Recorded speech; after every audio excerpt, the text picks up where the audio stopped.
anything's possible. If you try and be patient, it pays off while you're waiting. The seeds you water will grow, the rest will follow. Cause this life's what you make it, and some rules are for breaking. Destiny will play its role, you know. What's meant to be will be, even when it's not easy. Live your life free, no boundaries, even when it's not easy. If you give love, you get love. If you give up, you get nothing. Can't you see? If you just believe anything's possible, don't rush too much. When it gets rough, get tough, sing with me. Through everything, anything is possible. Doesn't always make sense why some things gotta happen. Fight through the rain, cause you know the sun will follow. If you practice persistence, somebody's gonna witness. You're working hard and it shows, you know. What's meant to be will be, even when it's not easy. Live your life free, no boundaries, even when it's not easy. If you give love, you get love. If you give up, you get nothing. Can't you see? If you just believe anything's possible, don't rush too much. When it gets rough, get tough, sing with me. Through everything, anything is possible. Are you ready to go?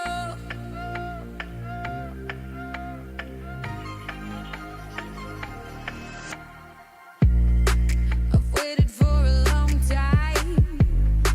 I must be out of my mind. Now I'm ready for this to start. When the lights go out, it's so dark.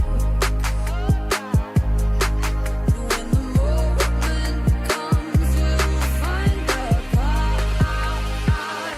Are you ready to go?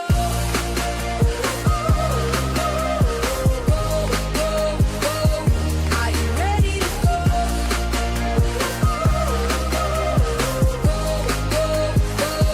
Are you ready to go?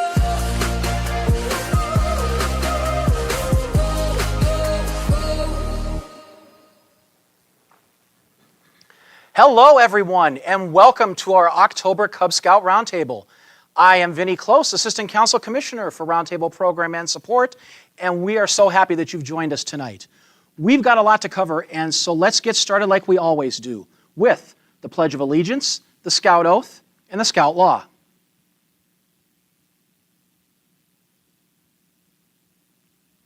Those in uniform, please salute. Those who are not, put your right hand over your heart. Ready, begin. I pledge allegiance to the flag of the United States of America and to the republic for which it stands, one nation, under God, indivisible, with liberty and justice for all. On my honor, I will do my best to do my duty to God and my country, to obey the Scout Law, to help other people at all times, to keep myself physically strong, mentally awake, and morally straight. A Scout is trustworthy, loyal, helpful, friendly, courteous, kind, obedient, cheerful, thrifty, brave, clean, and reverent. All right, thank you. Remember that we'd like to feature your pack in future videos Those in doing the uniform, Pledge, Oath, please and Law. salute. If Those you're who are not, interested, put your right hand over let your us heart. know at the Ready, email begin. address I that you pledge see on allegiance screen. to the flag of the There it is right there. Yeah, so if you'd like to be interested in doing your video, let us know at the email address on screen and we'll make arrangements. So up next is our safety moment, and this month we have a presentation from the National Council on weather-related safety.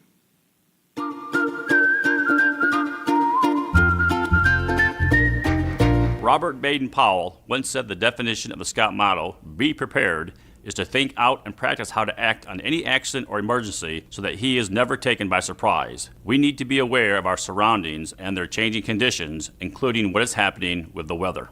Severe weather hazards such as tornadoes, lightning, hail, flash flooding, and downbursts can be dangerous. Each requires a basic understanding of what to do so that you can protect yourself and your scouts. Weather conditions can seem daunting, ranging from high heat with no humidity to torrential downpours with possible flooding. However, some key basic principles can help everyone prepare. Here are a few for you to consider. Know the weather forecast before you set out on your trip and prepare for the types of weather hazards that are associated with your destination, such as tornadoes, lightning, snow, torrential rains, and high winds. Double-check weather conditions immediately upon arrival to verify forecasts. The weather can be integral in becoming lost or injured. If visibility becomes limited, respond quickly to gather the scouts in your care and be sure you know where the designated emergency shelters in the area are located. The BSA's online weather hazards training, available through my.scouting.org, is a great resource in this area and should be renewed every 2 years. You may never encounter a severe weather hazard, but by learning and following these key principles, you can move forward with confidence and provide every opportunity for your scouts to participate in Baden-Powell's outdoor laboratory. Find more tips and resources on weather safety and other safety moments on the Scouting Safety website.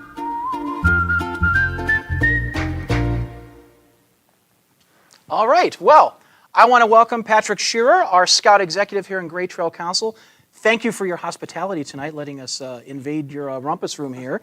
Talk to us for a minute about why we're doing this particular format, because this is a different format, but yet it's something that you did at your previous Scout Executiveship, if that's a word. I just made one up, maybe. I just made it. In your previous council, before you came here to Gray Trail, kind of why we're doing it in this particular format. Sure. Well, one of the things that we've always wanted to is get all of the information that we do at roundtables into more of our unit leadership's hands. So one of the things that COVID actually taught us was that our best attended roundtables in years were our virtual roundtables that we did during the COVID outbreak. Mm-hmm. So one of the things we asked our Cub Scout leaders, especially here locally, was how would you like to have roundtable presented? And virtual was one of those choices. Yes, it was. And overwhelmingly, they selected an online format. Yeah. You can totally understand. It allows the information to be available to them 24/7. Mm-hmm. They can watch it live. They can look back at it at any time, as opposed to an in-person meeting. Yeah. Now, our Scout leaders, or Scout BSA leaders, told us almost the exact opposite. They did. They liked the social hour. They wanted a social hour. They wanted to get together, and we're still keeping those programs and those kind of things intact for our Scout leaders. But Roundtable is so important, especially for a unit leader that's trying to come up with new program ideas, having the most current information. And this is the best way that we can try and get this to you in 1 hour format once a month. Yeah, and especially with the new Cub Scout program that just started in June, we have a lot of new material that we need to present to everybody. So this is a good way to disseminate that to everybody as a whole. Oh, it's not only the new Cub Scout program. We have new unit member renewals, unit renewals. There's a whole bunch of things that are all brand new this year. So we want to make sure that you have the most current information that we have and get it to you as fast as we possibly can. Yeah, talk about for a second the importance of making sure that everybody in the unit is aware that we're doing this, whether it's live or whether they watch it later on replay. Well, sure. Den leaders deliver the most program in the Cub Scout program. They have 2 den meetings a month. A Cubmaster only has 1 meeting a month. So it's important that the den leaders get this information so that they can help deliver the correct program, get the information to their families and to the kids that they serve. So sharing this, making sure that they're aware of that it's available. Not everybody, it's not a mandatory. It's something that will make your job easier as a Cubmaster or as a den leader is by watching these videos on a monthly basis. Yeah. Anything that you can do to help the den leaders, that's a great thing. Especially if you missed last month, a lot of the topics that we talked about last month were specific to den leaders. So Cubmasters, if you're watching this and you didn't see last month, let your den leaders know about it. They can go watch the replay anytime. A lot of great information on training and program and content that was specific to den leaders, as well as programs that we have coming up that we'll talk about later tonight, like the haunted hayrides, some Cub Leader Training that's coming up. Definitely, yeah. Lots of fun stuff. Baloo, all kinds of Baloo, absolutely. opportunities to get your scouts out camping. Yes, yeah, absolutely. Well, thank you. Thank you very much. Up next is our membership moment, where the topic this month is year-round recruitment. So thank you, Pat. All right, sounds good. Thanks, great, Vinny. great to have you here. All right, so we're going to talk about year-round recruitment. Historically, there's been a strong emphasis on fall recruitment drives to replenish your unit's membership. Spring recruitment drives were recently added to include more youth during summer activities. However, we're now in a time where year-round recruitment is not only possible, it's preferable to the once or twice a year recruitment events. Now, with online registration and year-round programs, a youth can join whenever it fits their schedule and lifestyle. Youth who participate in fall or spring sports can join once their playing schedule is over. We also have the possibility of running recruitment events in colder weather over the winter when many sports programs are on hiatus. The new Cub Scout program does not penalize the scout for missing the fall or any one season for that matter. Now, units should plan for year-round recruiting and a year-round activity calendar that keeps their scouts busy and actively advancing regardless of the time of year that they join the program. Benefits include a richer program year with 4 seasons full of new and engaging activities to help keep scouts involved. Year-round recruitment can be event-based or happen when scouts invite friends to join or come to a fun activity. So, let us know in the comments on the chat, what type of year-round recruitment activities does your unit hold? Again, let us know in the chat. Now, you can read all about these techniques on the Gray Trail Council's recruiting site right there at the bottom of the screen at gtcbsa.org/recruit. All right, time now for our first of 2 hot topics for tonight. And it's a new video for October from the National Council, and it's covering resources for den leaders, both new and current, relating to advancement and recognition of that advancement. Presenting the video tonight is our old friend Anthony Berger, the National Director of Cub Scouting. Recognition is powerful in child development and shaping behavior. Cub Scouting recognition is a form of positive reinforcement. Now, simply defined, positive reinforcement is giving someone a reward, like a recognition, when they display a desired behavior. Now, eventually, an association between the desired behavior and the positive reinforcement is made, so they display the desired behavior more often. This is why recognition in Cub Scouting, especially in the age ranges that we work with, is an important part of our program. We want Cub Scouts to establish good habits. The habits we want to establish is simply the aims of scouting: leadership, character, citizenship, and personal fitness. The character traits are simply the Scout Oath and Scout Law. Welcome to Roundtable. How we go about establishing these good habits are the methods of scouting. The advancement program is one of the 7 methods used to do so. In this roundtable, we're going to talk about advancement as a method. Now, I encourage you to watch the online training module in My.Scouting's Learning Center for Cub Scouting, simply called Advancement, if you have not already done so. Now, this 10-minute module covers the basics of Cub Scout advancement. Now, we're going to talk about the key elements to the advancement program and how you can enhance your advancement program in your pack or den. Now, in the opening comments, we talked about recognition being positive reinforcement to help establish good habits. This is a very simplistic explanation of positive reinforcement. It is the basis upon which the Cub Scout advancement program is designed. Now, I'm going to demonstrate how this method is designed to work in Cub Scouting. When we want a Cub Scout to develop the habit of healthy eating, we do so by creating requirements to learn about healthy snacks. Requirements include fun activities like making and eating a healthy snack. For example, make your own trail mix. And after completing all the requirements for an adventure, they are rewarded with a shiny adventure loop. In this example, there are 2 very distinct positive reinforcements that are used. Now, the first positive reinforcement is the activity done to complete the requirement. Fun is a huge positive reinforcement, like hands-on activities. It is not enough to learn about trail mix. If we really want to establish a healthy eating habit, they need to make it. At this age of development, Cub Scouts learn best when they are in a physical activity associated with it. Now, a tip from the experts on this. The activities found in den meeting resources are designed to be fun and interactive and safe. So with that in mind, if you know of a fun way to complete a requirement or to add extra fun to it, and it meets the standards of safe activities found in the Guide to Safe Scouting, go ahead, do it. Now, my friend Shelley planned the Germs Alive adventure for her son's wolf den. Shelley had a twist to demonstrate how germs are spread. She had a mystery scout who she pulled aside before the meeting began and applied a very cool product called Glow Germ. Now, this Glow Germ is a product designed to teach proper hand washing. Now, no one else knew who was infected.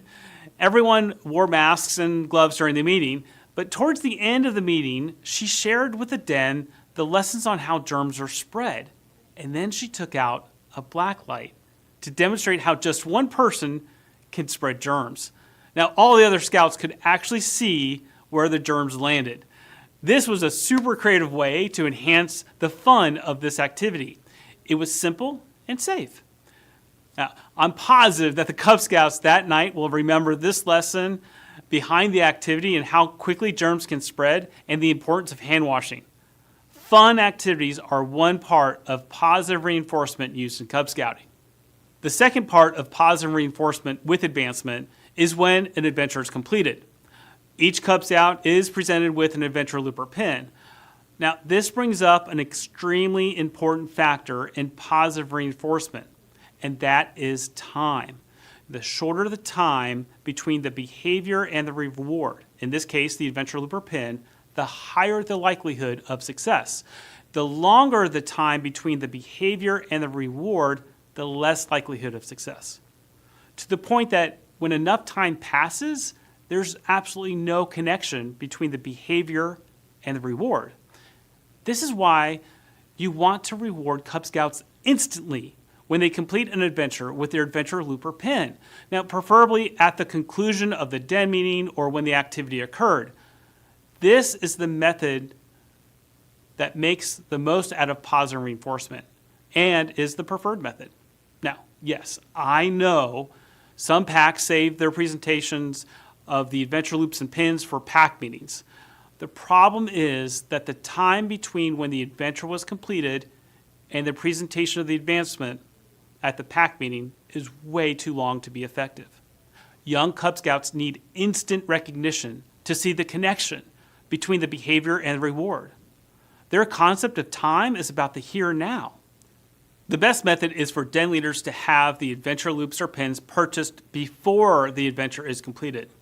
This is why adventure loops and pins do not require advancement reports. We want the den to have them to present at the den meeting or activity when the Cub Scouts complete the last requirement for the adventure. Now, recognition can still be done at the pack meeting by recognizing the Cub Scouts' accomplishments, but it frees up the time it takes to distribute adventure loops and pins. I understand that this may be a fundamental change to how you conduct your den and pack meetings. And yes, there are alternatives. But here's the takeaway on this topic. Once a Cub Scout completes an adventure, they need to be rewarded instantly in order to make the association between the behavior and the reward.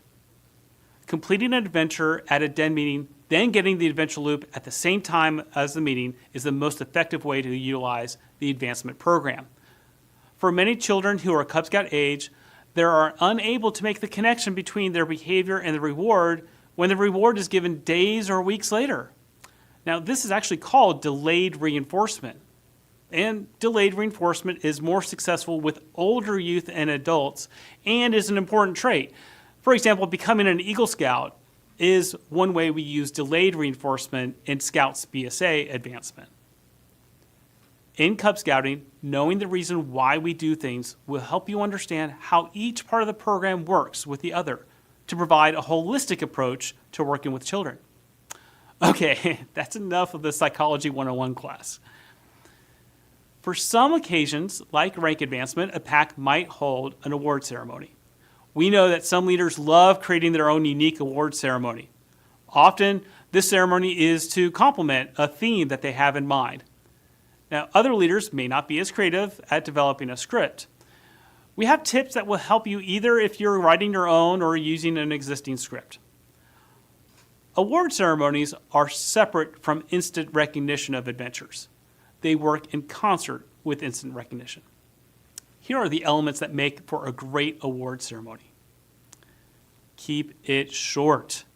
In the mid-1800s, speeches were expected to be long, hours long, and the length of a speech was kind of a reflection and directly tied to the importance of the topic. But President Abraham Lincoln proved that to be wrong. One of the most famous speeches, the Gettysburg Address, was one of the shortest speeches of its day. So don't make the mistake in thinking that a great ceremony has to be long. In fact, long ceremonies tend to lose their impact. If you're doing a ceremony for the pack, time the ceremony. How long does it take for someone to read through the whole script? Now, factor in the time for you to call up a Cub Scout and for them to come to the stage, for their parents or guardians to join them if they're doing so, for you to present the award, and all the other details. Now, a tip from the experts, have a printed program that lists all the ranks and awards you're presenting that night. This allows the audience to follow along. And another tip is to have an area just off of the stage where those who will be called up next are placed. This staging will greatly reduce the time it takes for Cub Scouts to come up to the stage to receive their recognition. Another tip is to keep it simple. I see well-intended Cub Scout leaders develop a ceremony that is trying way too hard to incorporate symbolism, hidden meanings, or become a commentary on life. As an adult, look, I appreciate ceremonies that have symbolism behind them. But in Cub Scouting, our participants, the Cub Scouts, they don't have the cognitive ability yet to grasp symbolism. They need direct ties and connections. A tip from the experts is that the Scout Oath and Law and the Cub Scout motto is all you need to draw from when it comes to a great ceremony. The words to describe the Scout Oath and Law are written in the Cub Scout handbook in a way that Cub Scout-age children can understand. Use those words. They are powerful. Now, our last tip for ceremonies is simply to make it fun. And the first part of making something fun is to ensure that what you are doing is safe. Keeping Cub Scouts safe physically and keeping your pack a place where all Cub Scouts can feel emotionally safe too.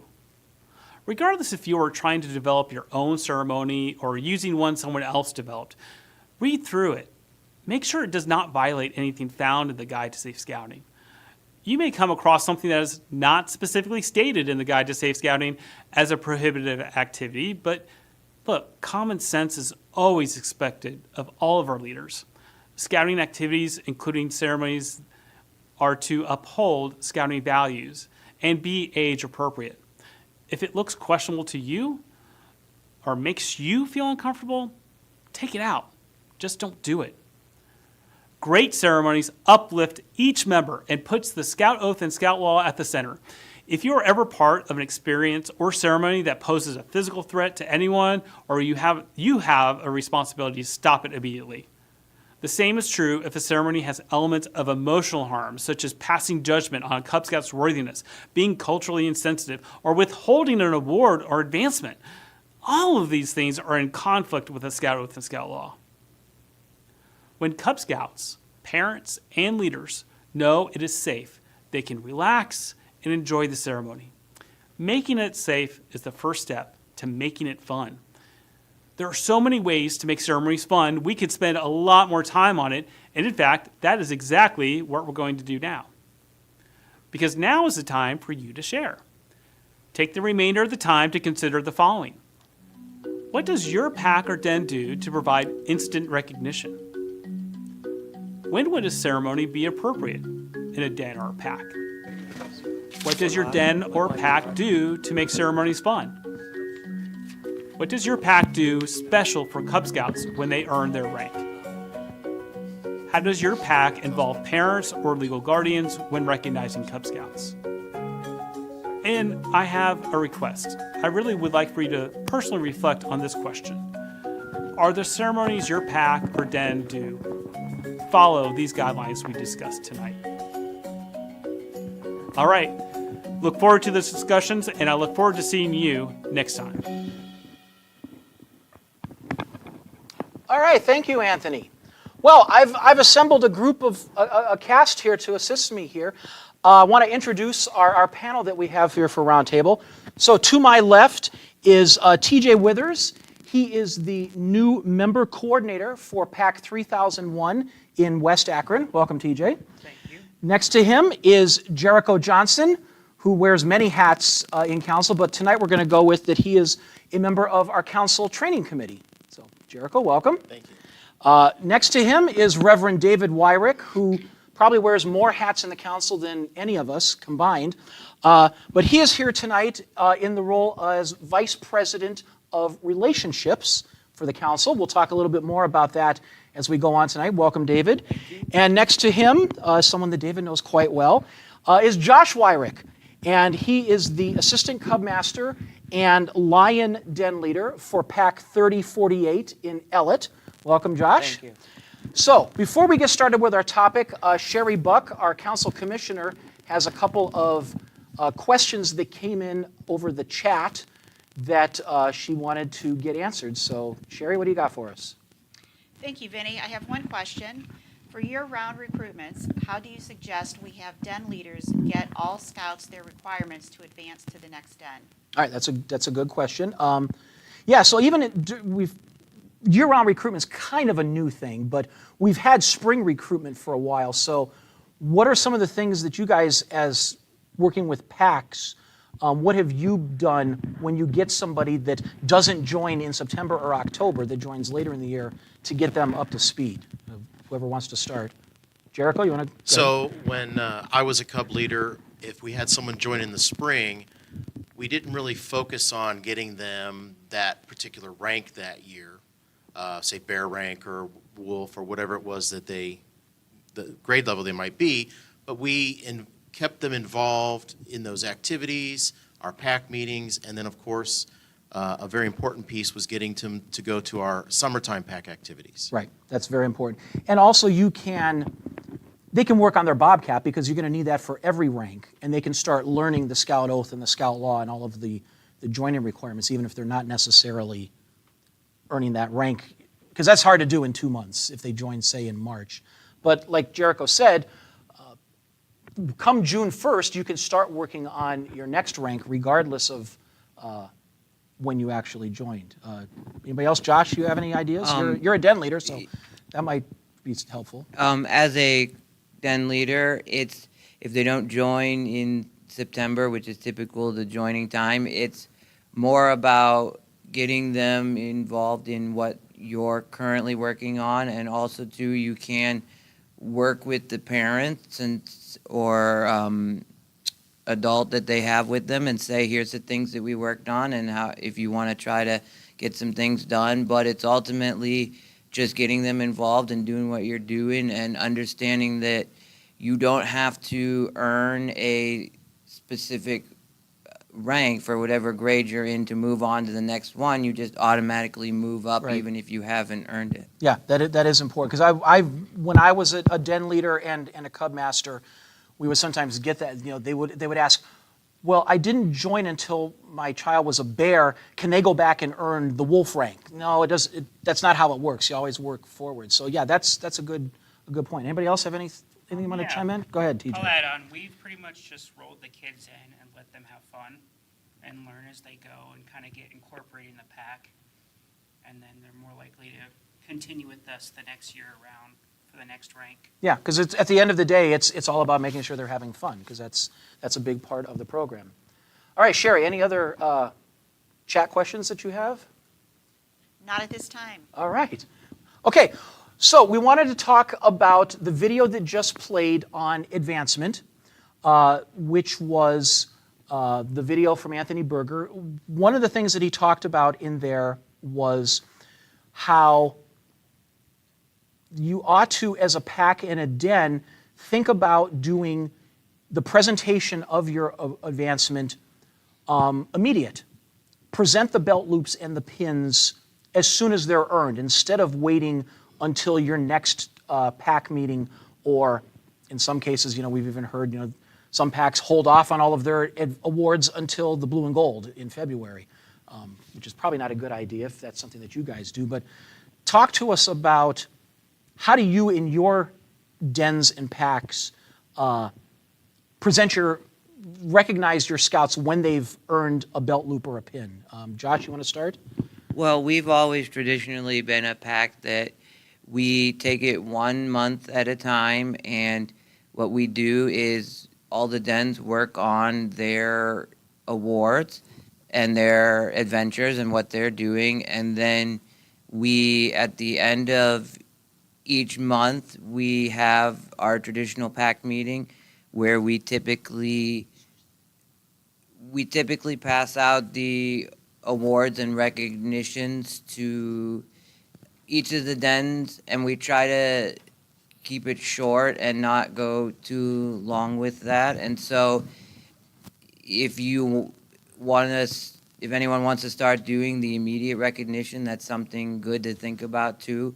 But also it's about 3 or 4 weeks in between when we've given out awards, and we try not to make it longer than that, because the longer you wait, the less it's of value, because the Cubs aren't going to be as interested, Sure. and we don't want to make them feel like I'm never going to earn anything. Sure. Yeah, that's important, that you don't want them to forget what it was that they did. Anybody else? TJ, you're... Join in. Yeah. So for our pack 3001, we just have we do it during the pack meeting at the end of every month, and then we kind of keep it brief, get everything through, make sure the kids know what they're doing, having a good time, and then just continue to the next one. Okay. All right. So what we want to talk about next is, David, you're here because you've got a program that you have started with Sherry Buck, our council commissioner, to talk about a welcoming environment and what units do or should be doing to make new families feel welcome. So you want to talk for a couple of minutes about this project you've been working on? Sure.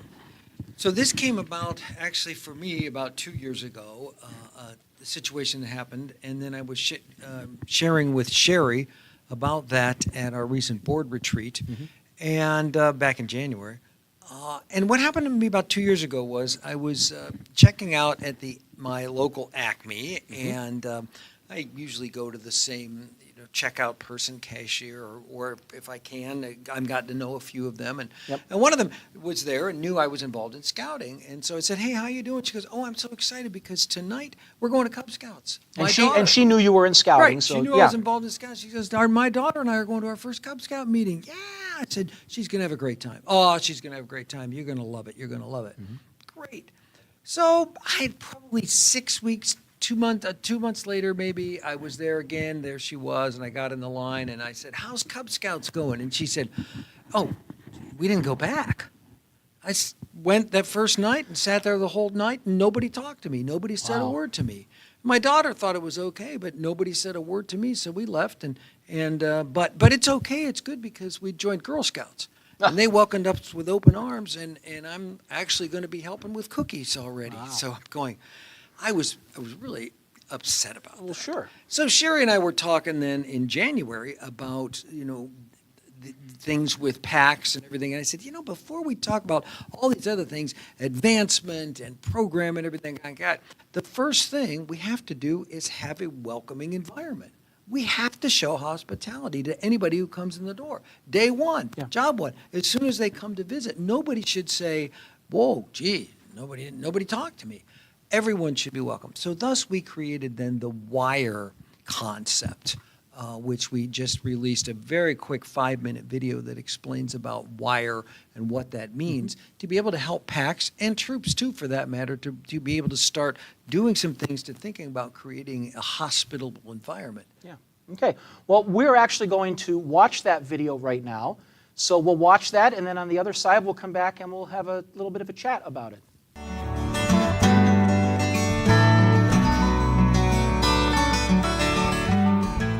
Hello, my name is David Weyrick, and I have the honor of serving as the Great Trail Council's Vice President of Relationships.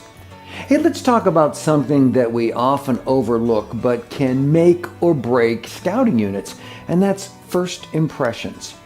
We've all heard the saying, there's no second chance at a first impression, and that can't be truer. Research shows us that around 90% of people form a lasting opinion based on that very first encounter. In other words, we do judge a book by its cover. And so do the parents and kids who come to check out your unit for the first time. So, what impression are you giving? Is it warm and welcoming, or is it unknowingly putting up barriers? The best way to ensure that first impressions are positive is to make hospitality your unit's top priority. Think of it as your job one. Just like Ford's famous motto on quality, without hospitality, we're sunk.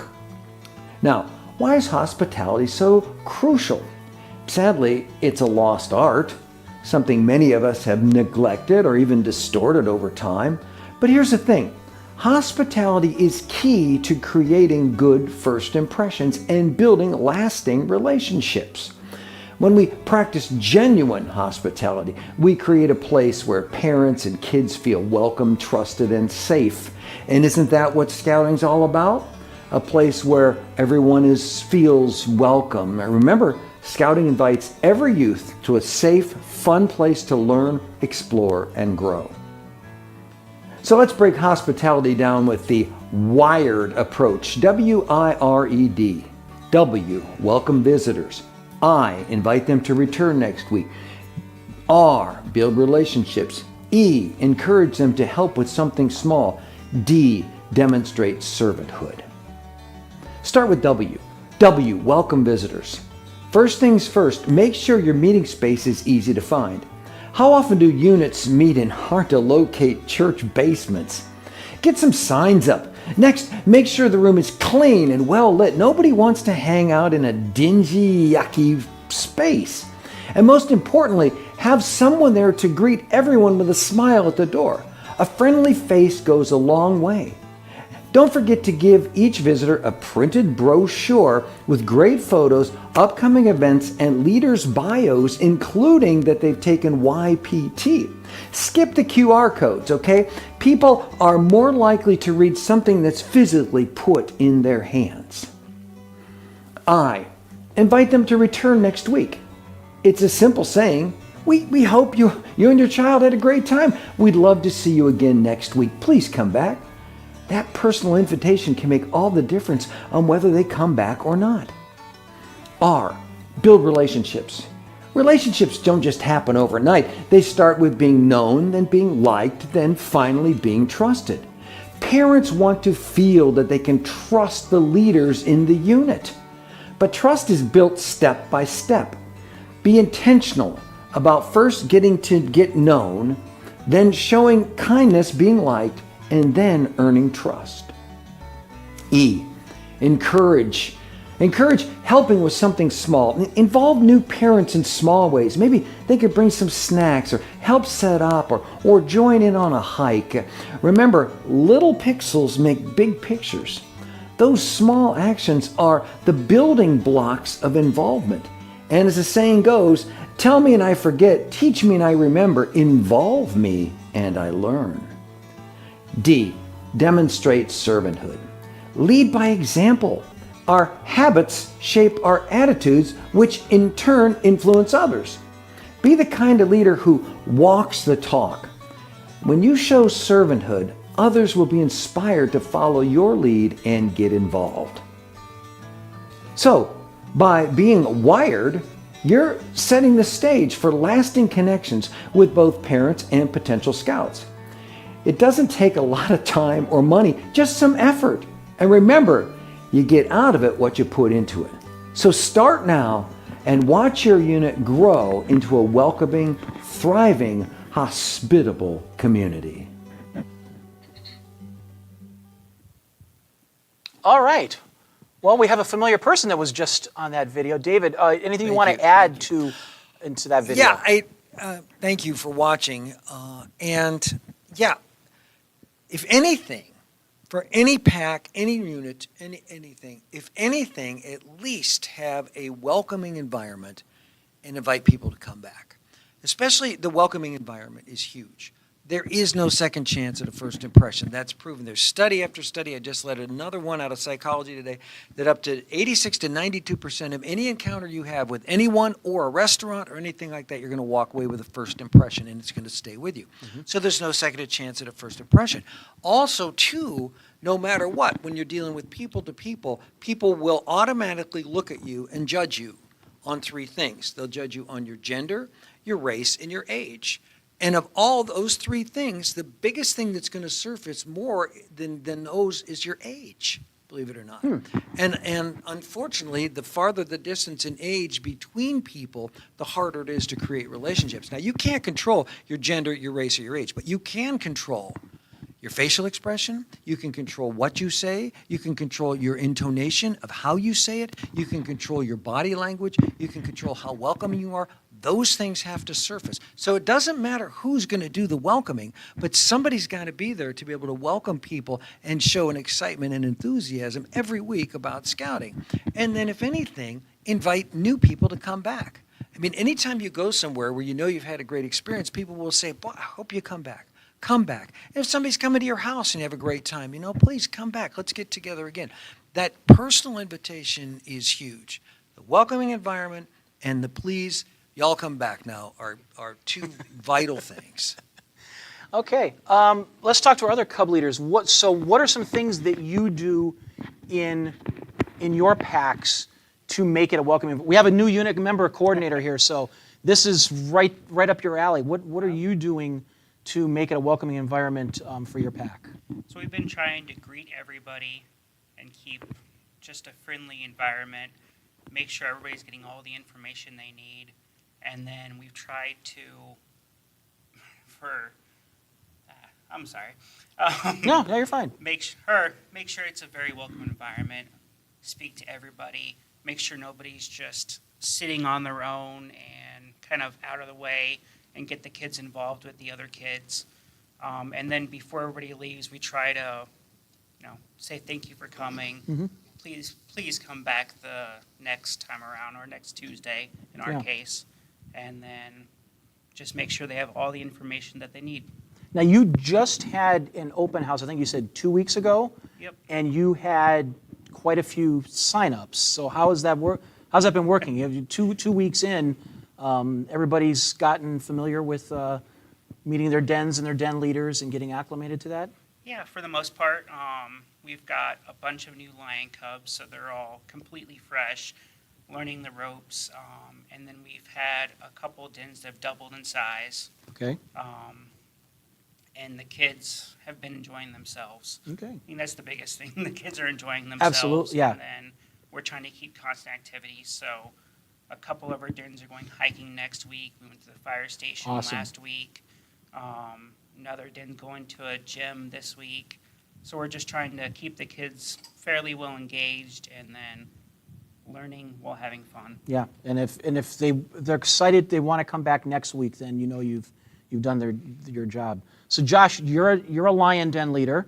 You had an open house recently too. You got a bunch of new sign-ups. So how is it working? Because you're wearing two hats. You're an assistant Cubmaster and you're doing the den leader role.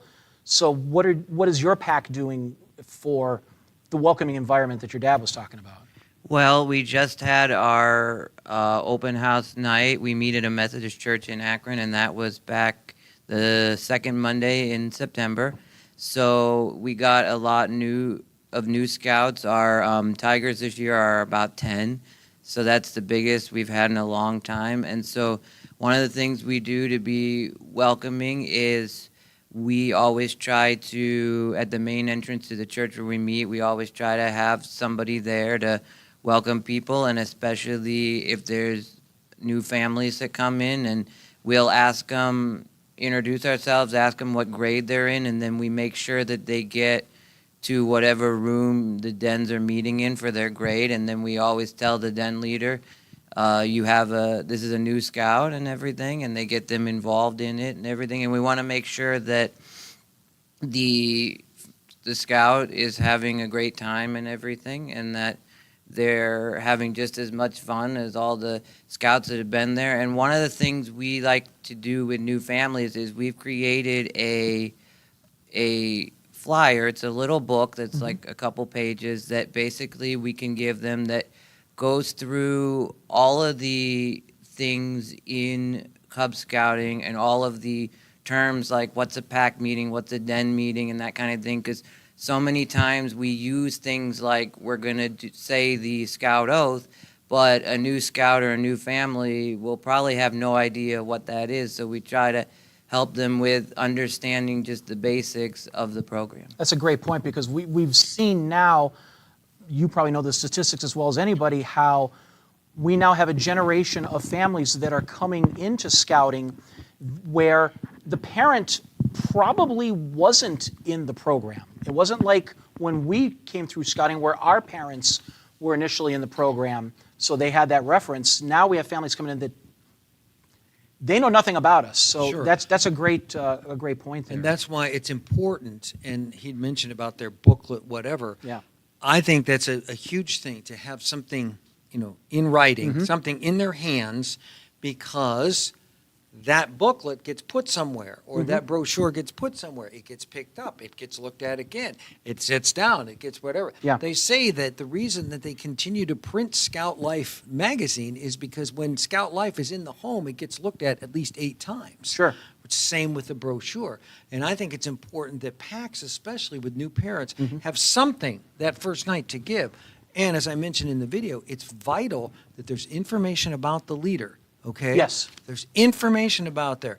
Mr. such and such, Miss such and such has been a Cub Scout leader for 5 years, whatever, and has youth protection training. Always important. That's right, because parents want to know if they can trust those leaders. That's a huge factor. And those things right there, picture of the leaders, their background, what they do, their training, that's vital and important. But in this whole day and age of technology, the brochure or the booklet still speaks. Sure, people want to leave with something tangible in their hands.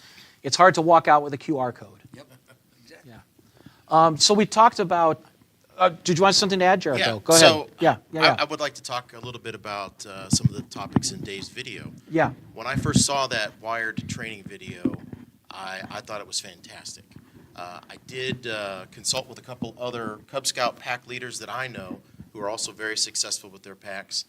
And they shared with me what they liked and some of the challenges that they have in making those exact things happen. So your join nights do take planning.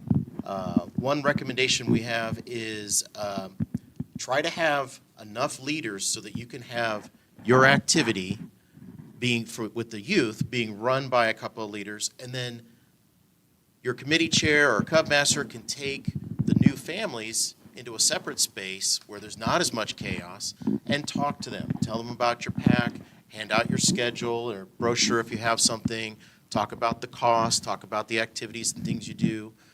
Give them that one-on-one attention so that you're not divided, going back and forth between the parents and the activity.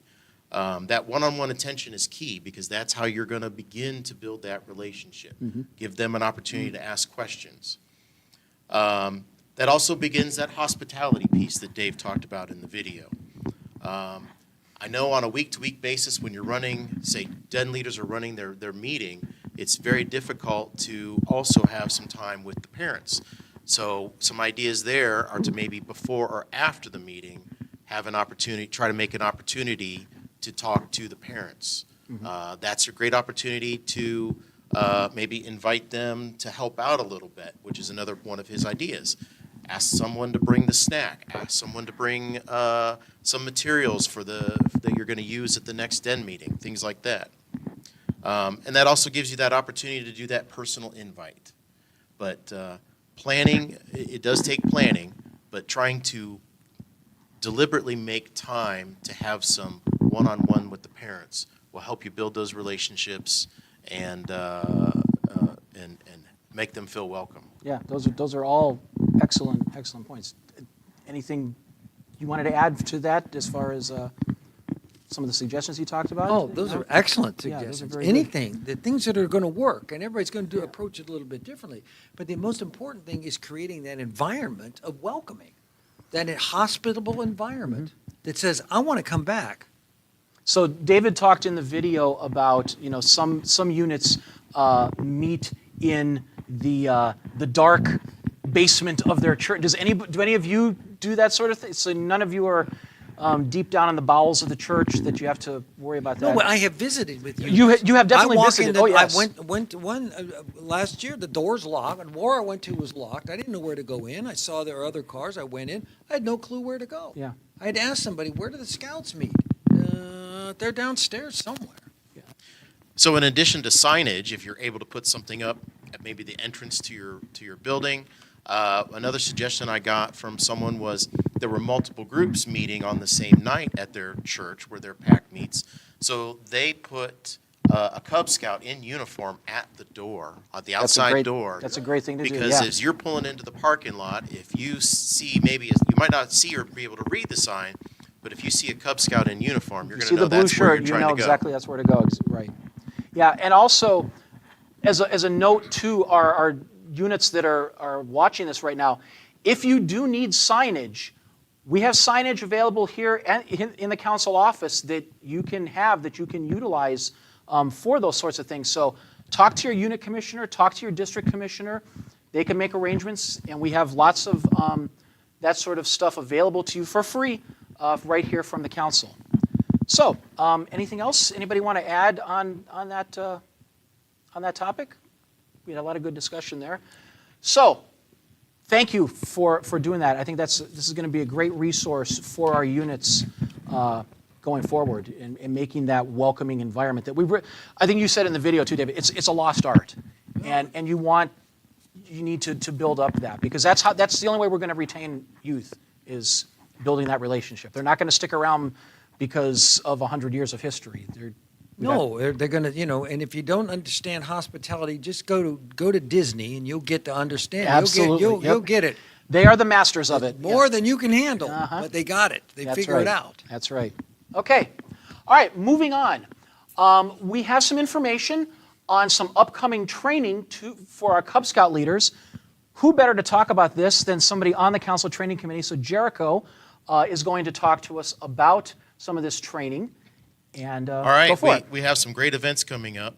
Coming up on October 12th and 13th, there's still a few spots open for you to get your leaders Baloo trained.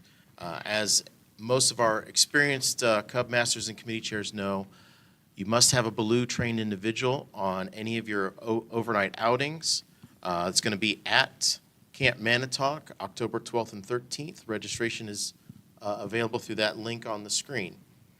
A new event that we have this year is a Cub Scout, the new program Keynote event that we're doing on November 2nd. So at 9 a.m. on November 2nd, we have a presentation by Vinny Close here, who's going to give lots of details and a question and answer session about the new Cub program and advancement and things like that.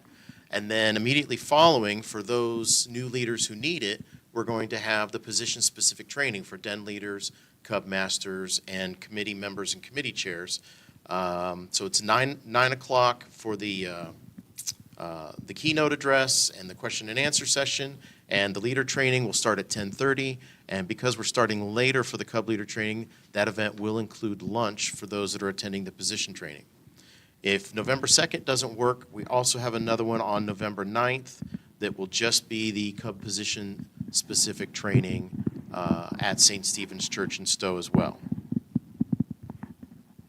Okay, yeah, and you can see on the screen there, you can go to the Great Trail Council page for your sign-up and get signed up for that training. We have a question I see from our chat. So Sherry, what you got for us? PAC 3454 would like to know, if unable to go in October, when will the next Baloo training be and how much does it cost? That's a great question. So our council right now, we offer Baloo twice a year. So October is the last one this fall in Great Trail. Our next one is going to be April 11th and 12th, 2025. And in that event, one of the advantages, one of the benefits of the new adventure fee is that training will be free to adult leaders. Registered adult leaders can attend for free in 2025. So there is a charge for the one next weekend. Yes, But if you take it in 25, then there won't be because that'll be part of the Yes, adventure. we're still on the old cycle, and so next week's Baloo does have a minimal cost, as does the Cub Leader Training. And the one on November 2nd, the cost is primarily about the lunch. Right. Because we're going Yeah. to give you a nice Yeah, lunch. and to point out too about the lunch, that event is going to be held in conjunction with the College of Commissioner Science. So there will be all the council leadership and commissioners will be there. So the lunch will actually be with the commissioners. So you can sit and eat lunch with these commissioners and swap stories and gain some insight. And maybe even learn what your unit commissioner is. That's right. A lot of Cub packs don't really know much about what the role or what the role of the unit commissioner is or who their commissioner is. Those unit commissioners will be there, and they can get to know them or learn more about their relationship. Your unit commissioner is there to help guide you with all those questions that you don't know the answer for. They're experienced leaders who they've moved out of the unit level, and they're advising units at the commissioner level. Yeah. And I'll say real quick too, the presentation that I will be doing for that keynote, it is going to be a different presentation than the ones that I've done in the past. So if you've watched the YouTube videos that we recorded back in February and March about the new Cub program, or saw any of the presentations that I did, it is going to be a different program. So don't think that, I've heard Vinny talk about this before. This will be different, some different content that's been updated now that we've been in it for a few months. Sherry, you've got another question for us. Jericho, we have a comment that the fall 2024 Baloo course is full. So it was, but we've had a couple of cancellations, and that should be opening back up tomorrow. There'll be at least 4 openings on that course. Okay. Because it's an overnight course, correct? Yes, Baloo is an overnight course. It's Saturday through Sunday in the fall, 7 a.m. Saturday, all-day programming. It's a very fun course. You're going to have fun and meet other leaders and learn a lot of new things. Then they stay overnight, and it finishes up on Sunday morning. Yeah, and I believe you mentioned it too, just as a reminder again, for every outing that your pack does, you have to have at least one Baloo-trained leader at that event, and it's always a good idea to have more than one Baloo-trained person there, because if you only have one and something happens to that person in the middle of the event and has to go home, you've got to cancel the event. So it's important to make sure that you've got multiple people in your pack that have taken Baloo training. And on one final note on Baloo, or any of our leader trainings, you don't have to attend a training in Great Trail Council to become trained. If it turns out that Lake Erie Council or Buckeye Council has a date that works better for you or has another date after ours, you're welcome to attend those.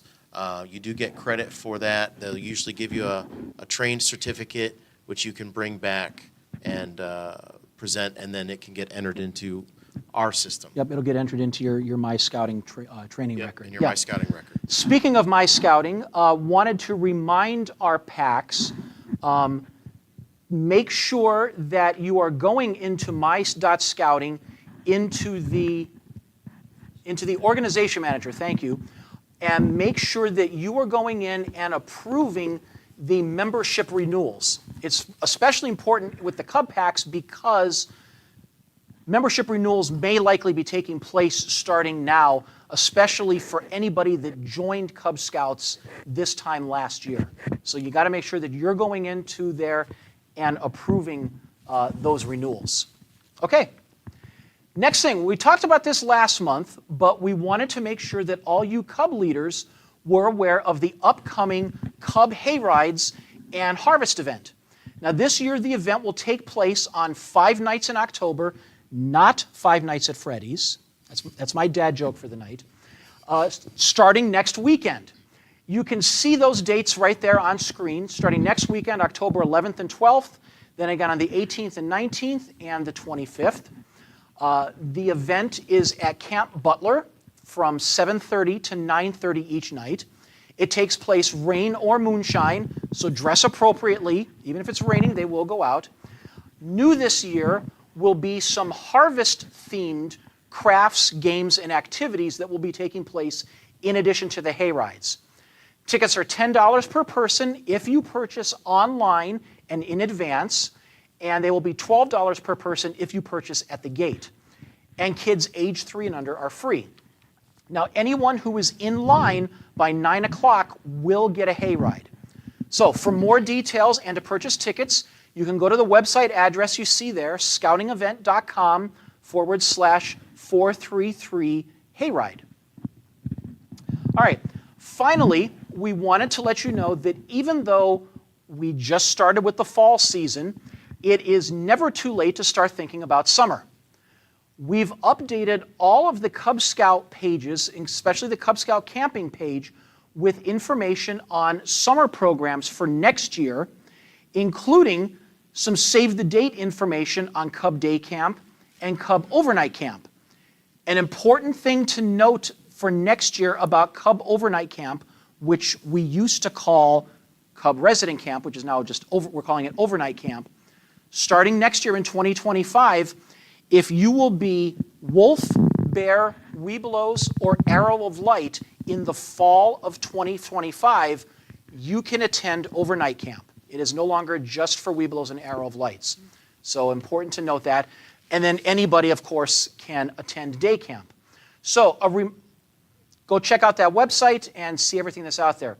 Also, a reminder to Cub leaders, check and see if your scouts earned the new Cub Summertime Fun Adventure for this past summer. Check and see if your youth participated in 3 scouting activities between May of 24 and the end of August of 24. Important to remember that attending day camp or overnight camp is not required to earn this adventure. So that's important.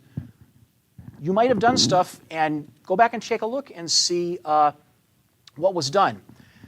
I know what everybody is thinking. I know you're probably all writing furiously in the chats right now. We don't meet over the summer. We stop at the end of school. We know that. But we also know that retention rates are higher and recruiting numbers are better for those packs that do things over the summer. So we have some packs here. I want to go to, TJ, go to your pack because you guys did a really cool thing this summer where your pack met organically every week throughout the summer. It was nothing that was planned by any of the adults. You didn't work on advancement. You just decided to get together. So talk about how that came about and what are some of the things that you did? So towards the end of the school year, we decided that in order to help retention, we would meet every week and do a different activity. So we went hiking, we went fishing, we went to our church, and the kids just played, had fun. We had water gun fights, balloon fights, just whatever we could do to keep the kids engaged and having fun during the summer. And it worked out great. I know a lot of kids got to go fishing for the first time. I know my kids got to learn how to use a spinning reel. It just worked out really well. And it was kind of just come as you are. So, I mean, vacations happen, things happen. Not everybody, I'm sure, made every weekly meeting, but you just kind of said, hey, if you can make it, you can make it, great. And I'm sure everybody then has earned the Summertime Fun Adventure because as long as you did 3 things, they get that belt loop. Yeah, I would assume that a good majority of our pack earned the Summertime Adventure. And then we even turned our, not open house, but our school district ended up doing a zoo activity for all the new kids. So we turned that into a scout meeting, or not scout meeting, but just a scout group in general. So the kids got to go around the zoo together. That's great. That's great. Josh, what does your pack do? Anything over the summer? Yeah, in the summer, we try to do a few big activities. So this past summer, along with day camp and Weeblo's resident camp, we did a scout outing night at the Rubber Ducks Baseball in Akron. And we also did a day trip over to Pennsylvania to the Idlewild Amusement Park. I love that park, Water yep. thing. So we try to plan a few major activities, usually like one in June, one in July, and maybe one in August, one a month. Now, did you do the sleepover at the Rubber Ducks game? We didn't because we didn't have the information from them soon enough Okay. to be able to plan that. So we just decided we're just going to plan an evening game for everybody to go to. Yeah, so that actually is something, all of the minor league ball teams that are in this area, so the Akron Rubber Ducks, the Lake County Captains, the Mahoning Valley Scrappers, they all do a summertime, also can't forget also in Avon is the Lake Erie Crushers, that's an independent team. They all do a scout night at some time during the summer, and as long as they get you the information in enough time, they do a camp out in the outfield after the game is over with. I did it with my son when he was a Cub Scout. We had a ball because they show a movie on the scoreboard. They'll come out with wiffle bats and balls. Some of the players will come out after they showered and maybe play catch with some of the Cub Scouts. They thought that was the greatest thing ever, that they're playing catch with a professional baseball player on the field. So that worked out great. Don't plan on sleeping because it's not going to happen. You're going to be up until 3 in the morning because the kids are running around on the outfield like crazy. But it is a great time, and it is something that the kids will definitely remember. Jericho, you got something to add? Yeah, so we did the same thing. We went to Rubber Ducks games for the Scout night. I have to tell you, sleeping on the outfield is the softest grass Isn't you've that ever great? been on. Isn't that And great? they're also so generous. So Yeah. in addition to those activities, if for some reason the weather doesn't work out and they cancel the overnight portion, they gave every one of us tickets to the next game when they rescheduled the overnight part. Yeah, that's So you great. got to go to another baseball Yeah. game for free. And you get a patch because kids Yeah. love patches, so you get a uniform patch. So when I ran a Cub Scout pack, and that pack continues to do this to this day, we would schedule 2 activities every month through the summer. Just a couple of our favorites. We would go fishing at Silver Creek Park in Stowe. We would go up to the Cuyahoga Valley Park and either hike trails at the ledges, or another favorite was to do the bike aboard on the Cuyahoga Valley National Railroad. Take your bikes, get on the train and go down 1 or 2 stops, and then bike on the towpath trail back up to where your car is. We particularly love doing that, coming back to the Boston Mill Station, because there's the national park has a little store there, and you can get ice cream, which is a fantastic thing to get at the end of that bike ride. As Steve loves telling me, Cubs love ice cream. Yes, they do. Yes, they do. And that's another great event. Just have a little ice cream social with your pack. Yeah, yeah. So just planning a couple fun events. Oh, $5 movie night. That was another one. Yes. In the summertime, a lot of theaters will run maybe a once a week or a couple times a month $5 movie night. The great thing about this is it doesn't just have to be the Cub, right? The whole family can come to those events. Go to the $5 movie night for a fun family movie, do biking, the fishing, ice cream, whatever. The whole family gets to enjoy it, keeps them involved, and gets them excited about the fall program. I noticed one thing, the three of you, one thing that you didn't say was you weren't working on advancement. You weren't working on bookwork. It was just a fun activity. Yep, definitely not. But at the same time, there might have been some things that were just happening organically that if you go back later, maybe they earned a fishing adventure belt loop, or maybe they earned something relating to going to a baseball game or those sorts of things. And it just happens without you specifically carving out time. So that's important to note that it's just a fun activity. And if advancement happens, great. But the point is more just to stay active during the summer, because I think you've all said your retention rates are much higher than they were before you started doing those sorts of things. Absolutely. All right. Okay. Well, that's going to do it for us tonight. I want to thank our speakers that are here tonight. Thank you coming in, since we pulled this off in about 72 hours, I want everybody to know. And I am so grateful that you guys are able to make it on short notice. We do appreciate it, and we've got some great information from all of you. So thank you to our speakers and all of the others that helped us behind the scenes. Our next Cub Roundtable will be right back here on YouTube Live on Thursday, November 7th. To close out tonight, we have a video that you can use in your recruiting events that emphasizes how Cub Scouting is for everyone and how you are all welcome in our program. Thank you for all that you do for Scouting. We'll see you on the trail. Good night, everyone. And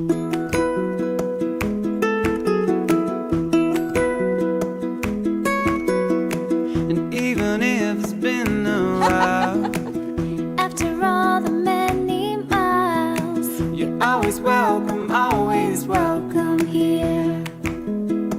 And whoa, and even if life brings a change, I know we'll be the same. You're always welcome here. You're always welcome. I do this because I love the interaction with kids and you make friendships for life. And whoa, always welcome, always welcome. It's been a great experience. We've made a lot of wonderful friends. It's just a great program for kids, I think. Cub Scouts gives you an opportunity to build relationships with people. It was just something different all the time. So it's been a really good experience to actually be a part of. I love being able to teach the kids, watching them light up when they get something that they're frustrated about. They just are like, yay! And even if it's been a while, after all the many miles, you're always welcome here. And even if life brings a change, I know we'll be the same. You're always welcome here. You're always welcome.